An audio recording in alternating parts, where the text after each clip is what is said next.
शाहूपुर इथल्या Rajarshi Shahu government servant cooperative बँकेच्या मुख्य कार्यालयासमोर आयोजित कार्यक्रमात नामदार आदिती तटकरे यांच्या हस्ते स्वातंत्र्य सैनिक कैलासवासी वसंतराव पंदारे सभागृहाचं उद्घाटन आणि तैलचित्राचं अनावरण करण्यात आलं।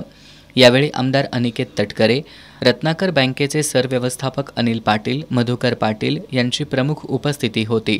यावेळी बोलताना नामदार आदिती तटकरे यांनी कैलासवासी वसंतराव पंदारे यांचं स्वातंत्र्य लढ्यात योगदान आणि त्यानंतरचा संघर्ष सर्वांसाठी प्रेरणादायी असल्याचं सांगितलं। आज अनेक प्रतिष्ठित बँका तग धरू शकल्या नाहीत। अशा काळामध्ये 107 वर्ष कारभार करून Rajarshi Shahu government servants bank उत्तरोत्तर प्रगती करतेय याचा अभिमान असल्याचं त्यांनी सांगितलं। कैलासवासी वसंतराव पंदारे यांच्या जीवन प्रवासावर पुस्तक आणि डिजिटल माध्यमातून माहिती प्रकाशित करण्याचा मानस त्यांनी व्यक्त केला। आमदार अनिकेत तटकरे यांनी कैलासवासी वसंतराव पंदारे यांच्यासोबतच्या आठवणींना उजाळा दिला। बँकेचे अध्यक्ष अतुल जाधव यांनी बँकेच्या कार्याचा आढावा घेतला।